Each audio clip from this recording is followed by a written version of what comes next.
안녕하십니까. 개신교만큼 신앙생활에 열심인 종교가 없지만 그만큼 실천하지 않는 종교도 없다. 그렇게 은혜를 받고 그렇게 눈물을 흘리는데도 그렇게 안 변하는 것도 참 기적이다. 이런 글을 봤습니다. 참 마음이 아픕니다. 코로나19를 계기로 수면 위로 올라온 한국 교회의 여러 문제점들을 점검하고 그 치유를 모색하는 굿TV 연중특별기획 주여 이 땅을 치유하소서. 오늘은 그리스도의 몸이자 지체인 성도에 대하여 얘기를 나눠보도록 하겠습니다. 지나치게 성직자 중심이었던 가톨릭 교회에 대한 비판으로 시작된 종교개혁. 루터는 만인제사장을 외치며 교회 내 평신도의 역할을 강조했는데요.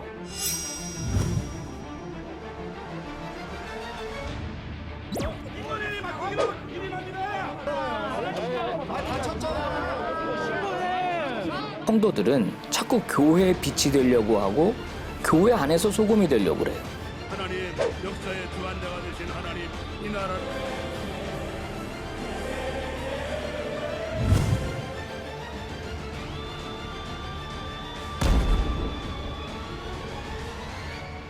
네, 오늘 함께 말씀 나누실 분들을 소개해 드리겠습니다. 서울신학대학교 최현정 교수님 나오셨습니다. 반갑습니다. 교회개혁실천연대 고문으로 수고하시는 박인성 목사님 나오셨습니다. 네, 반갑습니다. 반갑습니다. 장로회 신학대학교 박보경 교수님 나오셨습니다. 반갑습니다. 기독법률가회 사무국장 이병주 변호사님 나오셨습니다. 반갑습니다. 한국 교회가 이만큼 부흥하고 성장할 수 있었던 데는 누구보다도 뜨겁고 열심이었던 성도들이 있었기 때문입니다. 그런데 이제 평생을 바쳐 섬겼던 교회는 위기라고 하고 세상으로부터는 교회 다닌다는 이유만으로 비난을 받고 있습니다. 평신도 운동을 열심히 해오고 계시는 이병주 변호사님, 이런 상황에 대해서 어떻게 생각하십니까? 한 10년 정도 최근에 이제 교회가 굉장히 욕먹는 기독교가 돼 있다가 이제 또 더군다나 최근 한 1, 2년 동안은 거꾸로 또 교회가 세상에 대해서 막 나가서 이제 과격하게 욕하는 기독교가 됐었잖아요. 이제 그러다가 광복절 때 이제 교회를 중심한 집회에서 코로나가 다시 재확산되는 그런 일이 벌어지면서 이제 교회의 그 이제 명예나 평판이 아주 땅에 떨어지는 상황이 이제 괴롭게 됐습니다. 그래서 저는 이게 이제 기독교인 전부가 책임이 있다고 생각합니다. 목사님들이 앞에 있으니까 목사님들 책임이 드러나는데 평신도들은 그냥 욕만 하고 있을 수 있는 그런 면죄부가 있는지 오히려 그거를 따라가고 방치했던 책임이 있지 않은지 이거를 반성할 때가 더 됐다고 생각합니다. 우리 이 변호사님께서는 성도들의 책임에 대해서 이렇게 참 말씀해 주셔서 한편으로는 감사하기도 하지만 제가 목사로서 평생 목회한 사람으로서 정말 죄송합니다. 제가 어느 그 한국에 와가지고요. 교회 성장 세미나에 한번 갔었어요. 도대체 한국 교회는 어떤 상황인가. 벌써 한 20년도 넘었는데요. 그때 그 주강사님이 그런 말씀을 하시더라고요. 목사는 가르치기만 하고 성도는 배우기만 하는 그런 구조를 만들어야지만 교회가 성장한다. 강의를 듣고 제가 너무 충격을 받았어요. 교회 구조가 목사 중심이다 보니까 성도들이 정말 귀한 은사를 가지신 분들이 너무 많아요. 저는 그 너무 훌륭한 그 사회 영역에서 또 교육의 영역에서 각 전문 분야에서 훌륭하게 사역을 하는데 교회만 들어오시게 되면 교회 안에만 들어오면 제가 오늘 글에도 썼는데 바보가 되시는 것 같아요. 이게 이성이 마비되시는 것 같아요. 그러니까 왜 그런가 봤더니 교회 구조가 목사 중심이고요. 몇몇 그런 장로들의 중심으로 이끌어가는 이런 교회 구조로서는 성도들께서의 그 역량을 발휘할 수 없다. 저는 그렇게 보면서 오늘 저는 목사에 대해서 좀 아주 그 죄송한 말씀을 많이 좀 드리려고 하고 있습니다. 네. 한국 교회의 특징이 수도 많을 뿐만이 아니라 열심히 아주 특심이지 않습니까? 그런데 코로나19 이후에 한국 교회가 굉장히 어려움을 겪게 되고 위기에 봉착해 있다. 이렇게 얘기를 하고 있는데 여기에 관해서는 어떻게 생각하십니까? 저는 한국교회의 그 열심, 우리 성도들의 열심은 정말 전 세계의 어떠한 나라에 있는 그리스도인들보다도 탁월하게 대단한 열심을 보이고 있고, 그 열심은 결코 폄하될 수 없는 훌륭한 우리 한국교회의 성도들의 모습이라고 생각합니다. 오늘날 우리가 겪고 있는 이 문제는 성도들이 열심인 것이 문제가 아니라 오히려 그 열심히 있는 성도들을 바른 신학과 바른 이해를 통해서 바르게 이끌지 못한 목회자들의 책임이 더 크지 않나, 이런 생각을 하면서 많이 반성을 하고 있습니다. 이런 상황이면 사실은 성도들이 조금 힘들고 좀 어려울 것 같은데 성도들은 지금 가만히 있단 말이죠. 근데 왜 그럴까요?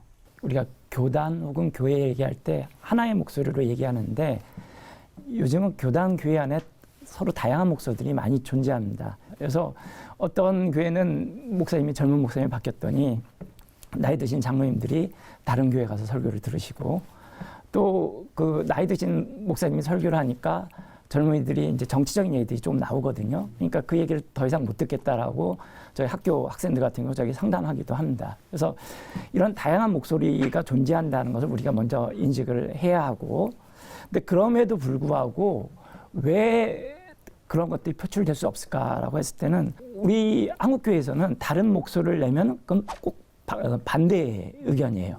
그리고 목소리를 내는 것, 무슨 발언을 하는 것 자체가 뭔가 이거는 문제가 있다라고 생각을 하거든요.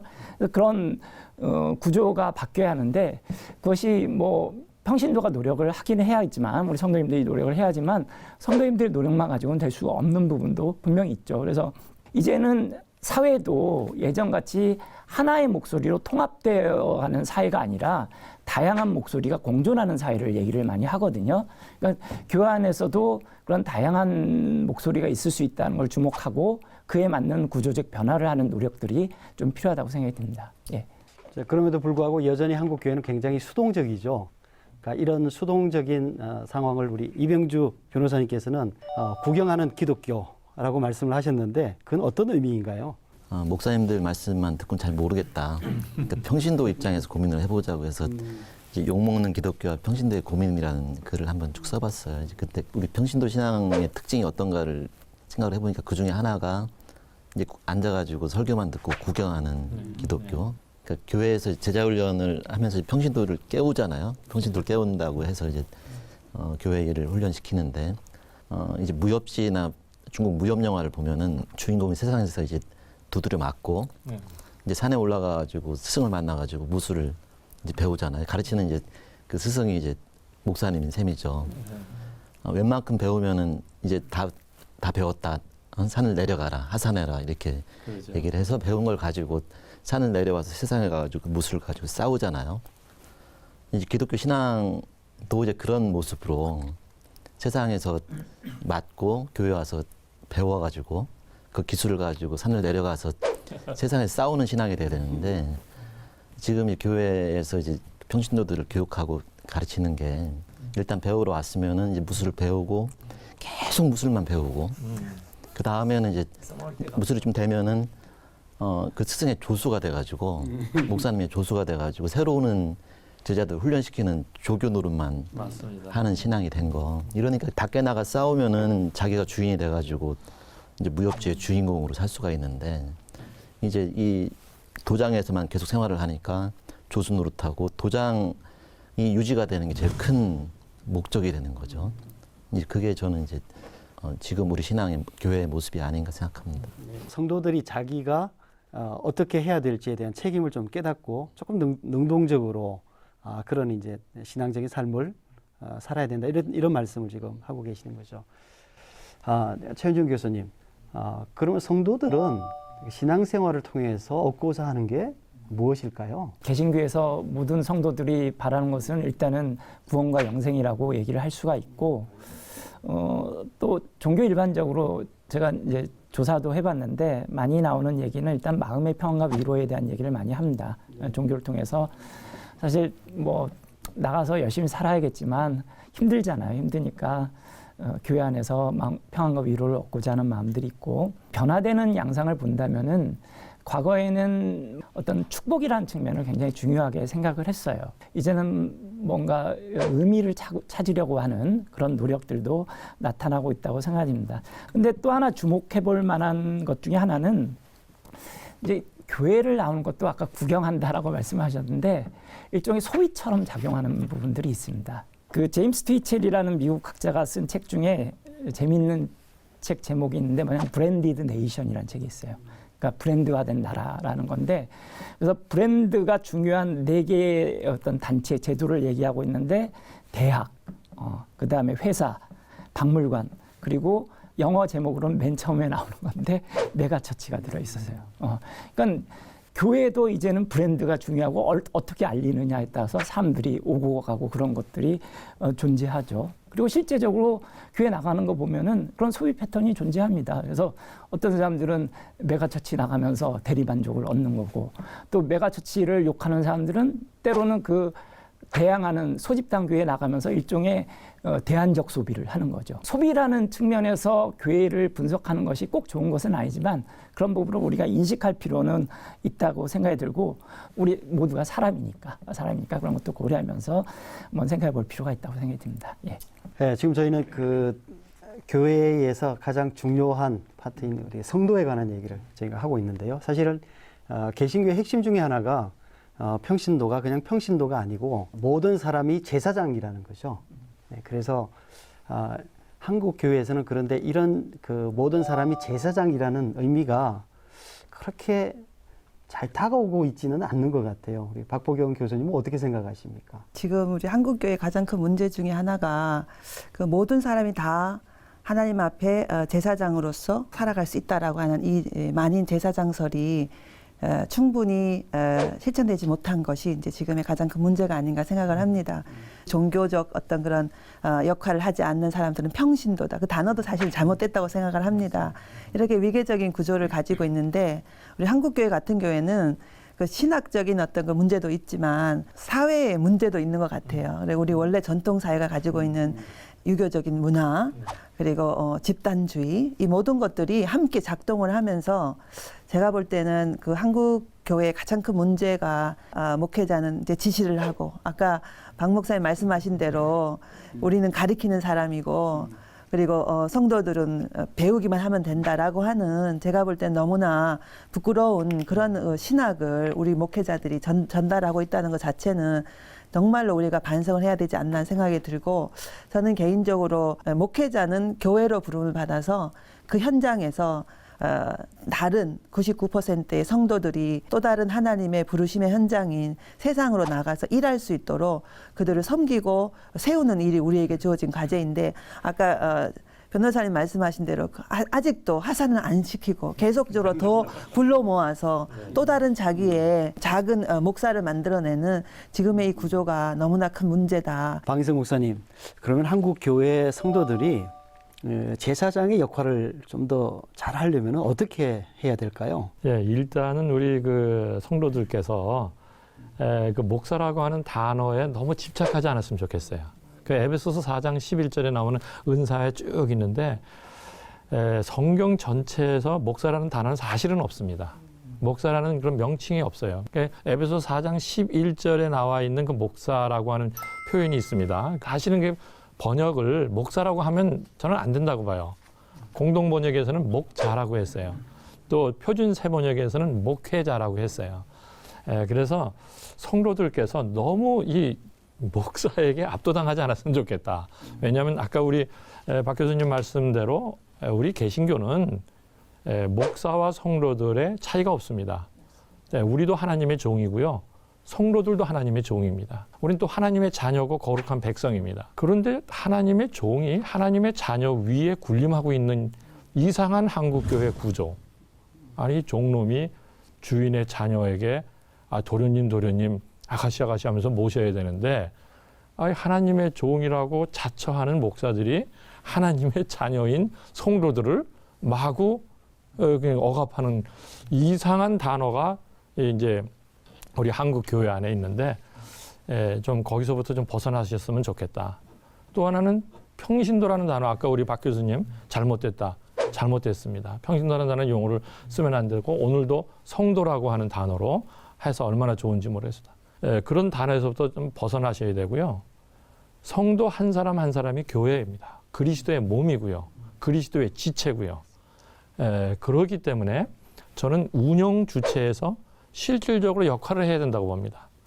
그래서 저는 교회가 좀 정관도 새롭게 좀 마련하고 지 교회마다 우리 교회는 어떻게 운영됐으면 좋겠다라고 하는 정관이 필요합니다.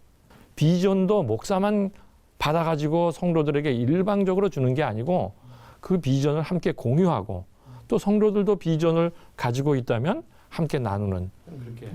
그 추가적으로 제가 한 말씀 더 드리고 싶은데 네네. 그 교회 안에 있는 중요한 운영 의사결정 구조 안에 네네. 지금은 사실은 이제 연로하신 남성분들에 의해서 모든 것이 장악이 되고 있습니다. 그래서 저는 이제 운영위원회도 네. 당회조차도 사실은 이제 젊은 목소리가 들어가야 되고 네. 다양성이 이제 들어가야 되고 여성들의 관점이 다르거든요. 정말 이런 것들이 같이 들어갈 때에 네. 오히려 저는 이제 중요한 우리 한국교회 문제 중에 하나가 목회자 중심의 어떤 그런 의사결정 구조가 많은 문제가 있다고 보는데 거기에 카운터 파트너로서 우리 성도들이 평을 빼고 성도들이 오히려 거기에 있는 견제 세력을 해줘야 된다고 생각합니다. 근데 그 견제 세력이 또 다른 집단 세력화하거나 정치 집단을 하는 것이 아니고 진정한 의미의 민주적인 의사결정, 다양한 목소리가 다 들어갈 수 있는 바로 그런 공동체를 만들기 위한 노력이 제도적으로 좀 필요하지 않나 이런 생각이 듭니다. 구조의 주체적으로 여성들이 그 여성들의 헌신과 그 여성들의 섬김이 얼마나 귀중합니까? 근데 그것을 교회 성장의 도구로만 그냥 소비되는 것이 아니라 실질적으로 여성들의 그 마음, 그 귀한 은사를 발휘할 수 있는 운영 구조에 참여해야 된다고 보고, 뭐 그 다른 교단에서는 이제 여성분들이 장로님도 되고 목사님들도 되고 그러는데 이런 게 한국교회 전반에 여성들이 운영 주체에 직접 들어가서 하시는 거 굉장히 중요한 얘기인 것 같습니다. 박 목사님이 목사란 말이 이제 잘못되어 있고 성경에는 목자란 말이 있다고 말씀하셨잖아요. 네네. 근데 이제 목자와 양이라고 하는 그 개념이나 말이 주는 그 장벽이나 부작용도 상당히 크다고 생각합니다. 왜냐하면 제가 이제 만인 제사장이라고 배웠는데 나는 제사장이 아니란 말입니다. 거기서. 근데 이제 목자와 양이라는 말은 네. 목회자는 그러니까 성도들을 관리하는 사람이고 평신도는 양인 거예요. 성도는. 그러네요. 그럼 양은 그냥 시키는 대로 이제 순하게 있다가 바보 같은 양이니까 막대기로 이렇게 치면 일로 가고 이 역할을 해야 되는 거지. 양이 나서가지고 자기가 목자라고 이제 할 수가 그러네요. 없다는 말, 그 느낌 자체가 거기에 들어가 있어서 그러니까 루터가 얘기했던 만인 제사장이 개신교의 이제 가장 핵심적인 원리긴 한데 현재는 일부의 제사장과 만인 제사원으로 지금 있는 거죠. 특히 성도들 입장에서 나는 제사원이다. 그러니까 이건 잘못된 거다. 제사장이 돼야 되겠다. 이렇게 가는 게 옳다고 생각하고. 근데 성경에서는 사실 목자는 예수님 한 분이시잖아요. 은사별로 하는 거. 우리는 모두 양인데 양에도 지금 차별화가 되어 있는 상황이 있는 것 같고 저도 변호사님 얘기에 굉장히 동감하는 것 중에 하나가 이제 아까도 저도 의사결정 구조 얘기했고 교회 안에 다양한 목소리 얘기를 했는데 문제는 그걸 바꿀 수 있는 힘 또는 그 의사결정 자체가 기존에 힘 있는 분들이 결정할 수밖에 없는 구조예요. 그러니까 예를 들어서 성도들이 이렇게 했으면 좋겠다라고 하면은 그건 분란이 되는 거, 다른 목소리가 되는 거죠. 그래서 정치학적인 얘기로 하면 기득권자는 자기 것을 내어놓지 않거든요.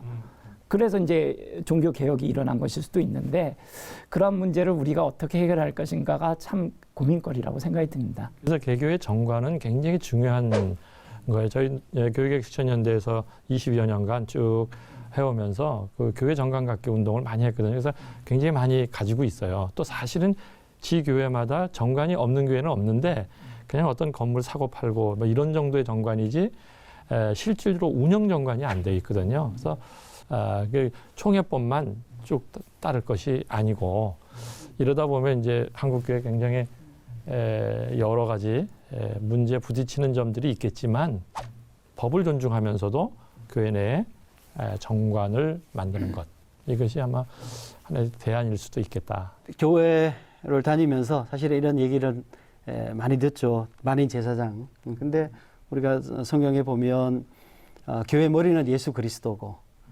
우리가 나머지 모든 사람들은 이제 몸인 거죠.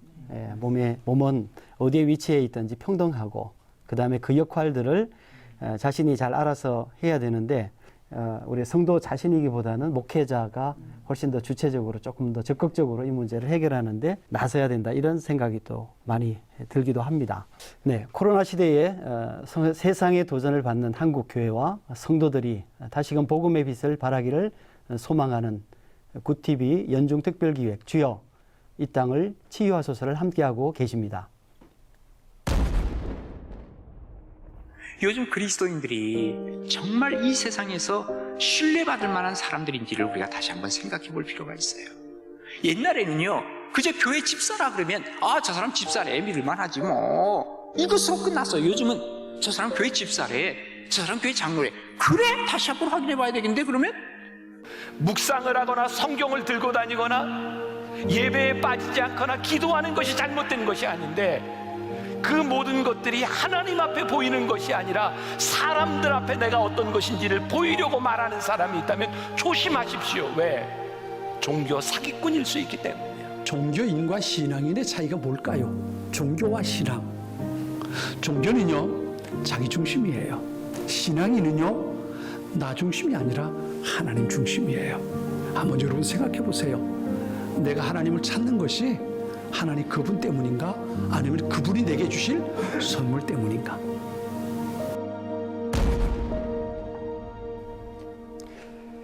네, 우리는 흔히 신앙이 좋다는 말을 듣는 사람들을 보면 대체로 주일 성수를 잘하고 또 헌금도 잘하고 또 맡은 직분에 따라서 열심히 봉사하고 거기에다가 술, 담배를 안 하면 정말 신앙이 좋다 이렇게 얘기합니다. 거기에다가 또 특별히 목사님 말씀을 잘 듣는다 하면 사실 이게 금상첨화죠. 어쩌면 이것이 전형적으로 참 신앙이 좋은 사람이다라고 얘기하는 표준이 되어 있지 않을까 이런 생각이 듭니다. 방희승 목사님, 이 부분에 관해서 어떻게 생각하십니까? 성경 전체에서의 핵심은 하나님 사랑과 이웃 사랑이 아닙니까? 예수님께서 말씀하셨듯이.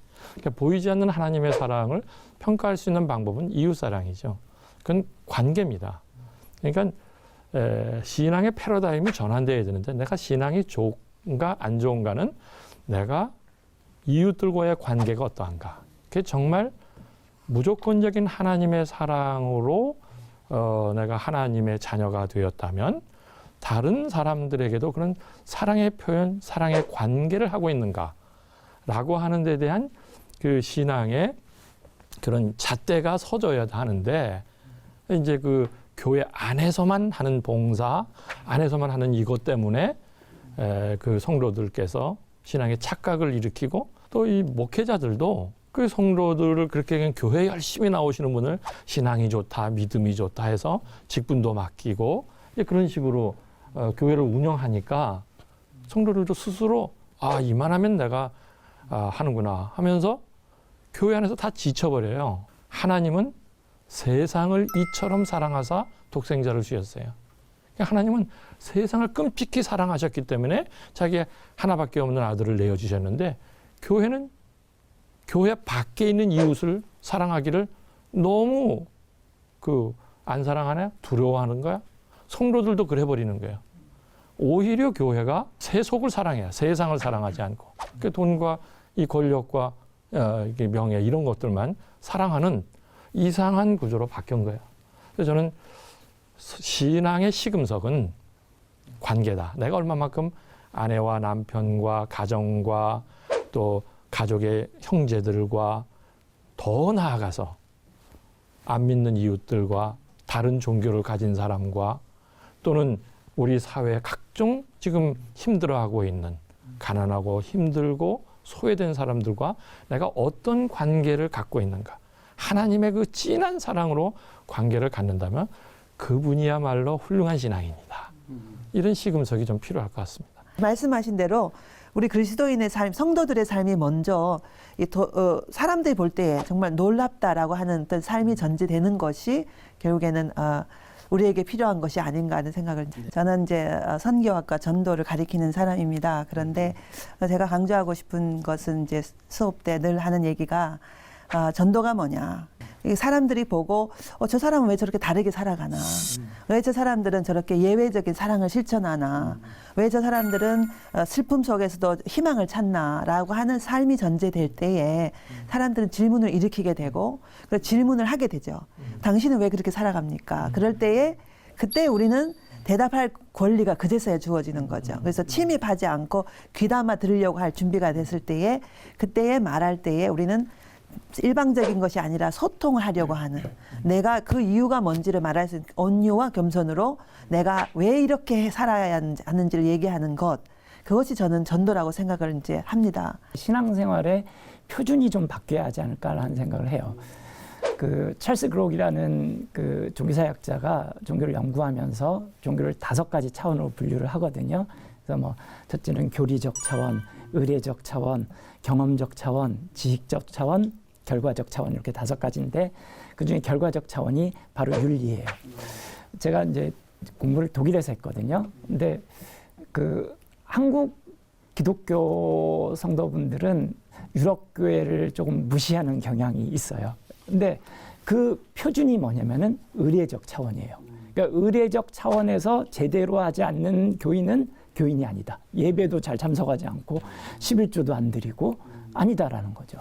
마찬가지로 이제 독일 사람들이 그런 얘기를 하지는 않지만 독일 사람들이 우리나라 사람들 보고 이건 제대로 된 기독교인이 아니다라고 판단할 수 있어요. 그 중요한 게 뭐냐면은 결과적 차원, 윤리적 차원이라는 거죠. 우리는 의례적 차원만 강조하다 보니까 그게 무시되는 경향이 있어요. 그래서 어떤 면에서는 좀 더 우리가 주목해야 할 거는 의례적 차원보다는 결과적 차원이 아닐까. 그 성경에서 가르치는 게 나무는 뭘로 판단되냐면 열매로 판단되거든요. 그런데 성경에서 얘기하는 열매 중에 예배 참석이나 헌금이나 그런 거 전혀 없어요. 사랑, 기쁨, 뭐 자비, 양성 그런 거잖아요.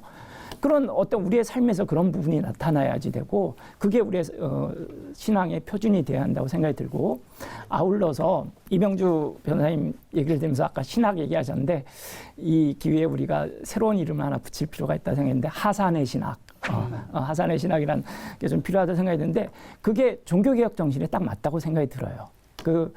루터가 직업이라는 말을 독일어 성경을 번역하면서 다 아시겠지만 베루프라는 표현, 그러니까 영어로 하면 콜링이라고 번역을 했거든요. 그러니까 목회자만 콜링을 받은 게 아니라 우리 모두가 콜링을 받았어요. 그런데 콜링을 어디서 받았냐면 우리의 삶의 현장에서 받았어요. 그러니까 우리의 신앙은 아까 얘기한 대로 교회 가서는 우리가 위로받고 훈련받고 그러면서 우리를 잘 키운 다음에 나가서 삶의 현장 속에서 우리가 그것을 주님의 말씀대로 살아가는 게 필요한 거거든요. 그런 면에서 우리의 삶의 어떤 신앙의 표준이 좀 바뀌어야 하지 않을까라는. 네, 정 교수님 아까 말씀하신 것 중에서 이제 의례적 차원, 결과적 차원 얘기하시는데 의례적 차원을 좀 간단하게 좀 더 얘기를 해주시면. 의례적 차원이 한국교회에서 보통 많이 얘기하는 거죠. 이 주일 성수해야 한다, 예배 다 참석해야 한다, 헌금 드려야 한다. 그것이 중요하지 않다는 것은 아니에요. 그런데 그것은 어떤 면에서 우리가 나가서 제대로 주님의 말씀에 따라 살기 위한 훈련의 어떤 아까 좀 무공을 양성하기 위한 어떤 방법이지 그게 목적은 아니거든요. 어떻게 보면은. 네. 그리고 살고 와서 그 결과를 주님 앞에 보고 드리는 장이 의례인 거죠. 네. 그렇게 좀 인식의 전환이 필요하지 않을까 싶습니다. 예. 이병주 변호사님은 아마 평신도 입장에서 사회 생활을 하시면서 신앙의 어떤 한계 이런 것도 많이 느끼실 때도 있겠죠? 이제 교회에서 신앙생활과 관련해서 저는 이제 굉장히 좋은 평신도 성도였고 지금도 일단 생긴 게 이렇게 좀 착하게 생기기도 하고 신앙 열심히 이제 웬만큼 있으면 뭐든지 다 할 수 있잖아요. 그러니까 교회에서 시키는 건 뭐든지 다 했거든요. 그러니까 구역장도 시키면 하고 뒤에는 갈증이 생기는 거예요. 이제 거기서 이렇게 해결이 안 되는. 목사님들은 이제 그거를 잘 이해하시기가 좀 어렵다는 느낌을 솔직히 받았어요. 그러니까 평신도 신앙 생활이 어떻게 문제를 풀 수 있는지에 대한 이제 실험용 모르모토처럼 저를 좀 약간 움직이고 관찰해 본 느낌이 좀 있습니다. 20년 평신도 성도 생활 중에서 처음 들어와서 7년도 양이고 그 뒤에도 양이에요. 목사님의 설교가 앞에 7년 동안 했던 내용하고 그 뒤에 이제 10년, 20년 내용이 틀리냐? 이거는 목사님들도 고민을 하시면서 직접 들은 말씀이 그거는 어쩔 수가 없는 거다. 어떻게 설교가 더 올라갈 수가 있느냐? 그러니까 그거는 이제 신앙생활을 하면은 그거는 그냥 견디고 이제 참아야 되는 면이 있다. 이런 말씀을 이제 들었거든요. 교회에서 이제 평신도 성도에 대한 교육이나 훈련이나 사명감을 주는 거에 그 기능이 현재 이제 적고 그러니까 평신도들은 경력 신자가 돼도 독립을 못하고 계속 이제 그 초등학교, 중학교 수준에서 계속 돌고 있는 상태. 이거를 해결을 못하니까 이제 불만이 많이 찬 사람들은 교회를 떠나서 이제 가난한 신자가 되고 다른 교회를 가면 조금 더 나은 게 있을까 해서 교회에 이제 이동을 하고. 우리가 이제 이렇게 수동적이 될 수밖에 없는 중요한 이유 중에 하나가 우리가 기독교 삶을 산다는 것이 교회에서 가르침이 하라, 하지 말아라. 그러니까 이런 어떤 이분법적인 어떤 그 계명을 우리의 삶에 어떤 적용을 시키기 위한 어떤 그런 경향들이 꽤 많이 나타나고 있는 것 같아요. 우리 최효정 교수님, 사실은 이런 부분에 관해서 이게 한국 교회부터 나타나는 특징이기는 하지만 그래도 이게 다른 뭐 나라나 또 사회적인 측면에서는 어떻게 우리가 이걸 바라볼 수 있을까요? 성경에서 얘기하는 윤리는 이걸 한다고 예수님이 말씀하신 건 이걸 한다고 해서 죄고 이걸 하지 않는다고 해서 죄가 아닐까? 그건 아니라고 생각이 들어요. 민감한 예이지만 그 가늠한 여인의 경우 물론 죄는 죄예요. 하지만 예수님 용서하셨거든요. 그러니까 성경에서 얘기하는 그 윤리는 무엇을 하라 하지 말라보다 그것을 향한 우리의 동기와 그 과정이 더 중요하다고 생각이 들고 너무 이러한 하라 하지 말라의 이분법에 빠지면은 결국은 율법주의에 빠지고 결국은 구약으로 돌아가는 것밖에 되지 않죠. 예. 그런 부분들이 우리가 좀 유념해야 하지 않을까 생각합니다. 예. 최근 들어와서 우리 교회의 우리 성도들이 세상에서 어떻게 살아가야 되는가를 얘기할 때 저는 좀 강조하고 싶은 것이 좀 상식이 통하는 사회의 어떤 그런 아픔과 동행을 하는 대화 가능한 어떤 그런 사람으로 그리고 그런 공동체로 비춰야 될 필요가 있지 않겠는가. 최근 들어와서 보여지는 교회의 그리고 어떤 일부 성도들의 모습은 사회적으로 볼 때는 대화가 안 된다, 비상식적이다라고 하는 이런 그 지탄을 받기에 충분한 이런 모습들이 좀 있는 것 같아요. 예를 들어 예배 같은 경우도 저도 현장 예배를 너무 원합니다. 하지만 사회가 우리가 지금 협조해야 될 그런 상황이기 때문에 우리가 자제하는 것이죠. 좀 제 개인적인 얘기여서 좀 그렇지만 저는 이번 코로나로 인해서 저희 친언니를 하늘나라 보냈습니다. 근데 대구에서 있었던 일인데 의료체가 무너졌기 때문에 결국에는 병원에서 제대로 치료를 못 받고 돌아가시게 됐어요. 그거를 경험해 본 저로서는 만약에 그 의료체가 무너지지 않았고 사회 방역에 대한 어떤 그런 인식을 교회가 지켜줬더라면 이런 아무런 잘못이 없는 건강한 권사님이 이렇게 어이없이 그리고 마지막에는 그 갑자기 이제 돌아가시고 난 다음에 장례도 못하게 합니다. 그 현장을 그거를 직접 가족의 구성원으로서 경험을 하게 되면 이거를 법을 지킨다는 게 얼마나 중요한 일이고 얼마나 가슴 아픈 일인지 저는 8월 15일 날 그거를 제가 TV로 보면서 너무너무 놀랐습니다. 어떻게 아무리 그게 뭐 중요한 일이죠. 그런 신앙적 관점에서 그러나 또 다른 사람에게 피해자가 있을 수 있다는 사실을 생각을 한다면 과연 우리가 상식적인 행동이 이 사회에서 지금 교회가 그리스도인이 보여줘야 되는 그 상식적 행동들이 오히려 가장 윤리적인 그리스도인의 윤리적 삶이 아닌가 이렇게 좀 말씀드리고 싶습니다. 우리 박 교수님의 이 가족에 그런 일이 있어서 정말 참 마음이 아프고 이게 하나의 예입니다. 아주 중요한 예고 우리 한국 교회가 좀 세심하게 들여다봐야 될 거죠. 그러니까 왜 이렇게 소통이 부재하느냐? 왜 이렇게 상식이 통하지 않는 특별히 교회가 믿음의 반대말은 불신이라고 생각하는데 사실은 그렇지 않죠. 믿음의 반대말은 오히려 자기 확신입니다. 자기 신념. 자기 안에 갇혀버리는 거죠. 그래서 자기가 보고 싶은 것만 보고 듣고 싶은 것만 듣고 하다 보니까 가짜뉴스 같은데 빠져버리게 되죠. 특별히 우리 성도들께서 교인들이 그런 경향이 많아요. 그러니까 그런 그 자기 확신에 자기 신념에 빠진 사람은 천국도 안 가보고 구원의 깊은 의미가 뭔지도 모르고 영생이라고 하는 그 무궁무진한 것이 뭔지도 모르고 자기는 천국 소유했다, 자기는 영생을 얻었다라고 마구 자기 신념화하는데, 그러다 보니까 교회 나오지 않는 사람을 지옥으로 다 보내는 거예요. 상대도 안 하는 거예요. 왜 그런가? 아까 말씀하셨듯이 질문을 먼저 해야 되는데 질문하지 않는 거예요. 그 미국의 유명한 프란시스 셰퍼라고 하는 그 목회자요, 신학자가 계십니다. 이분이 한 게 있어요. 정직한 질문에 정직한 대답. 예.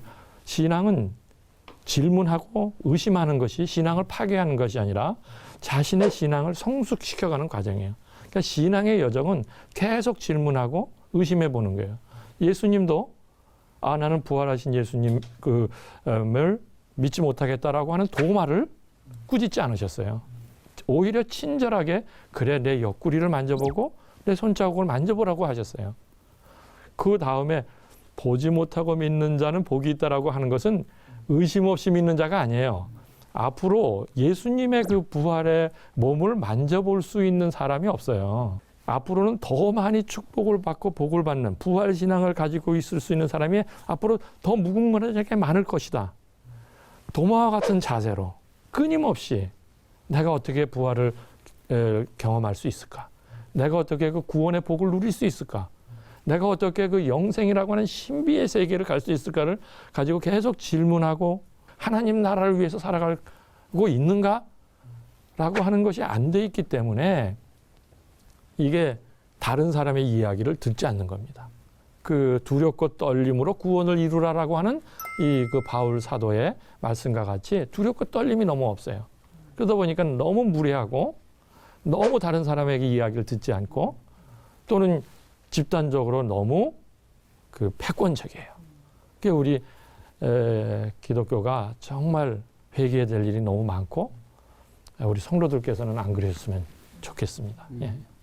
그럼 어떻게 살아야 이게 그리스도인들이 사회 일반인들과 소통이 가능하고 상식적인 수준에서 우리가 사는 삶이 될까요?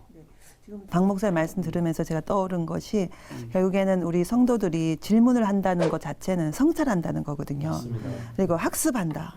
그러니까 멈추지 않고 지금의 내게 주어진 어떤 그런 과제들에 대해서 질문을 던져보고 소명적 존재로서 나는 누구인가에 대한 질문도 하고 이거는 결국에는 신학적 과제입니다. 제가 너무 안타까운 것 중에 하나가 언제부턴가 이 신학이 이 목회자들의 전유물이 된 것이 너무너무 안타깝습니다.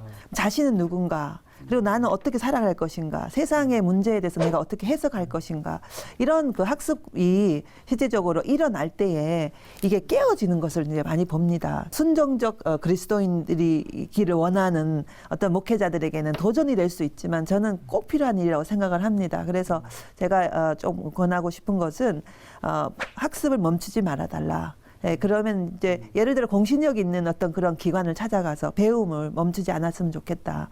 그리고 할 수만 있다면 해석해낼 수 있는 그런 관점을 계속적으로 질문하며 찾아내며 부지런함이 좀 필요하겠죠. 그럴 때에 교육이 오랫동안 지속적으로 진행이 될 때에 저는 이제 서서히 좋은 또 긍정적으로 희망을 한번 품어보고 싶습니다. 이제 신학 교육과 관련해 가지고 제가 이제 신학교를 가서 공부를 했어요. 그러니까 목사님이 되기 위한 게 아니고 뭐를 배울 수 있고 뭐를 배우기 어려운지를 좀 깨달았어요. 그러니까 최근 100년, 200년 동안 쌓인 이제 이 기독교 신학의 축적물이 대단하구나. 이게 웬만한 질문들은 다 받아서 해결할 수 있겠구나 하는 그런 확신이 오고 조금 안타깝게 느낀 게 이거를 이제 목사님이 되려는 분들만 공부하는 게 아니고 이제 평신도 리더들한테 시간 공간 제약 없이 이제 풍부하게 가르칠 수 있는 게 하나 있어야 되겠다.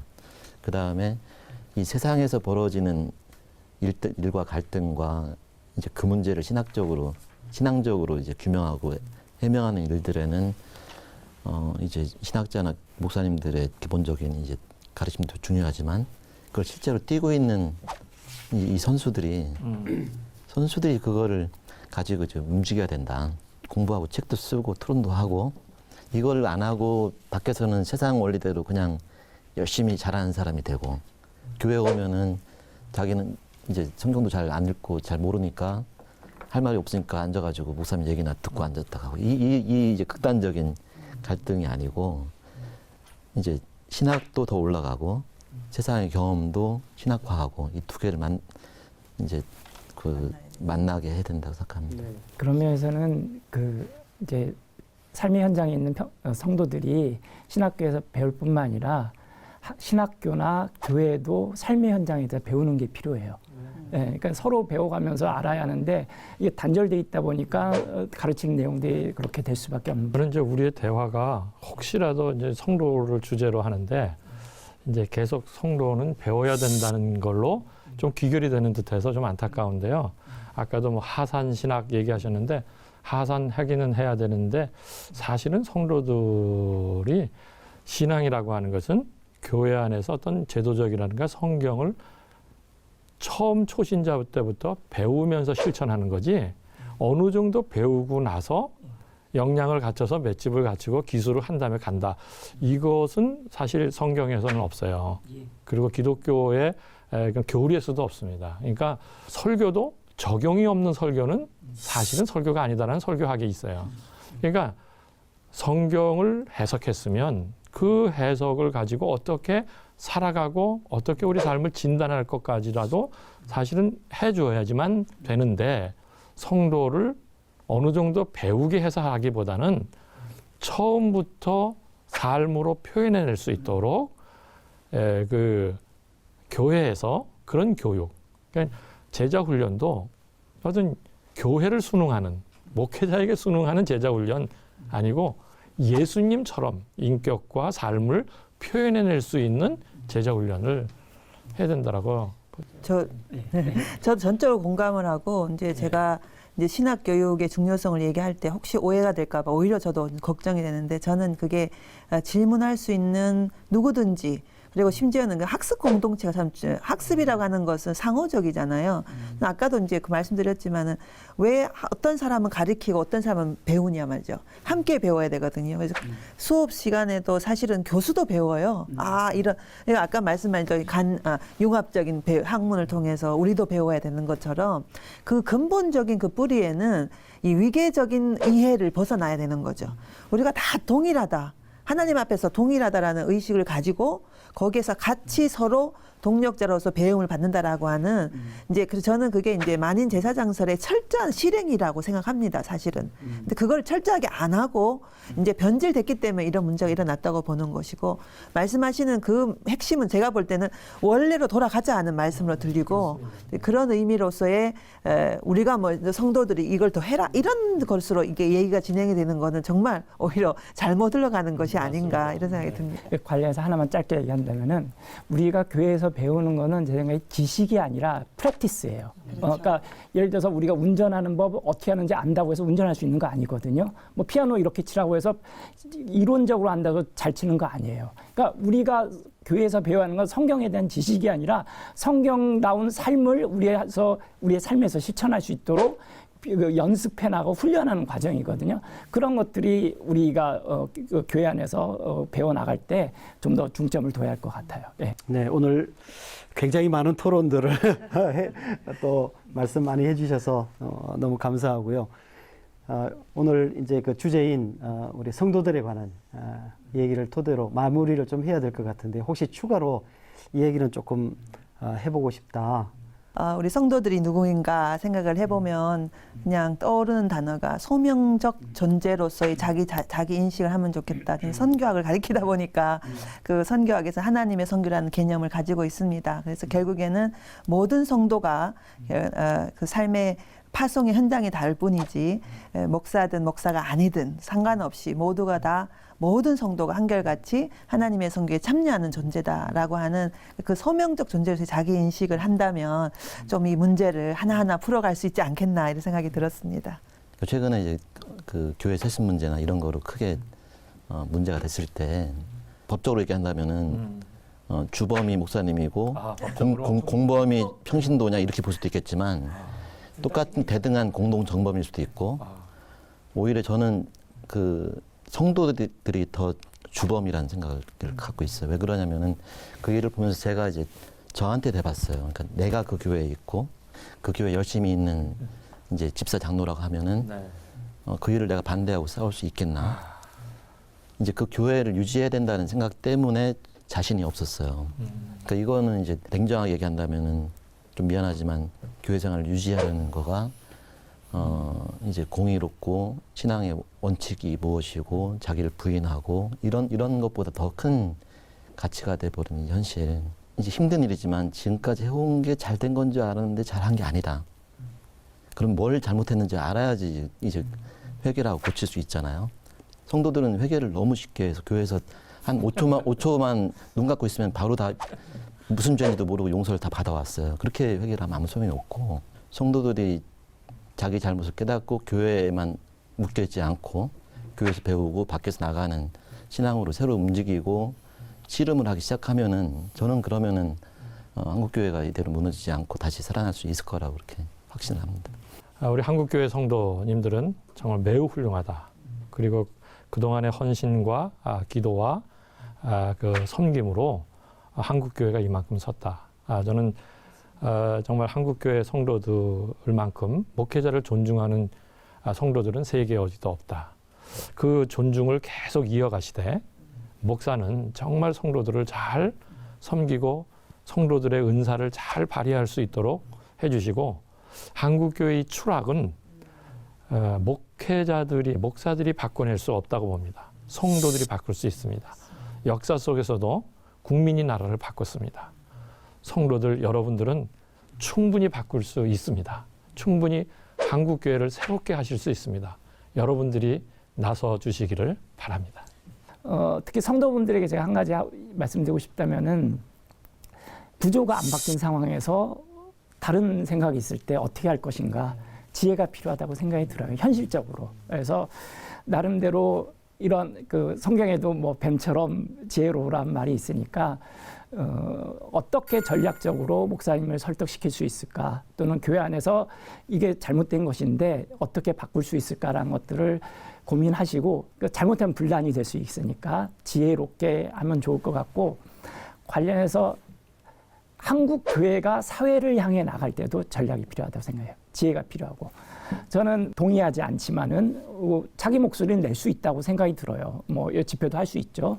그런데 그것이 일반 사람들이 한국 교회를 바라보는 시선에 어떠한 영향을 미칠까 생각해보고 정말로 자기 주장을 하려면은 정말 뭔가 변화시키려고 하면은 지혜가 필요하고 전략이 필요하다고 생각이 들어요. 그래서 생각하고 성찰하고 그런 부분들이 평신도 잘못 얘기했는데 성도들에게 그다음에 한국 교회에게 더 필요하지 않을까 생각합니다. 예.